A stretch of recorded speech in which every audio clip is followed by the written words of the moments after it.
বাচ্চাদের যদি হাম হয় সেক্ষেত্রে কি কি সাবধানতা বা কিভাবে তারা প্রতিরোধ করতে পারে এ ব্যাপারে কিছু বলবেন কিনা?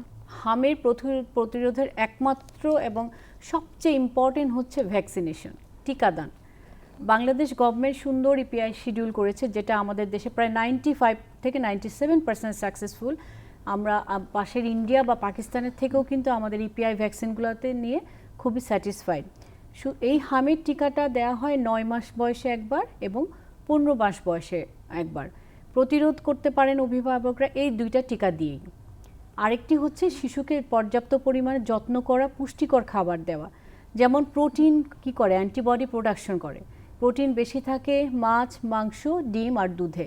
অভিভাবকদের বলবো প্রচুর পরিমাণ পুষ্টিকর খাদ্য খাওয়ান। এবং সবচেয়ে ফার্স্ট ভ্যাকসিনেশন কি জানেন?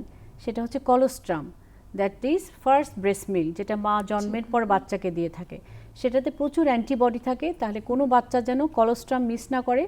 সাথে 6 মাস পর্যন্ত শুধুমাত্র বুকের দুধ খাওয়ান মারা। সেই বুকের দুধে কিন্তু হামেরও অ্যান্টিবডি থাকে, তাহলে বাচ্চাটা ওই প্রতিরোধটা পায়।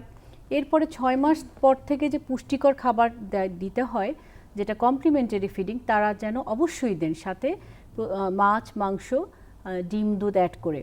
তাহলে সে প্রোটিন পেল। সেদিক দিয়ে পুষ্টি যাদের আছে, যে বাচ্চাটার কোনো অপুষ্টি নাই, ম্যালনিউট্রিশন নাই, সেই বাচ্চার কিন্তু হাম হওয়ার ঝুঁকি অনেক কমে যায়।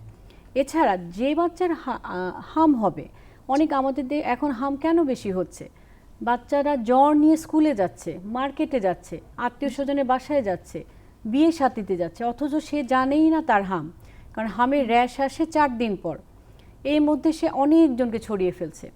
তাহলে বাবা মাকে আমরা বলতে হবে যে আপনি জ্বর অবস্থায় নিয়ে বাচ্চাকে নিয়ে কোথাও যাবেন না। তাহলে এইভাবেও কিন্তু হাম ছড়ানো আমরা বন্ধ করতে পারি।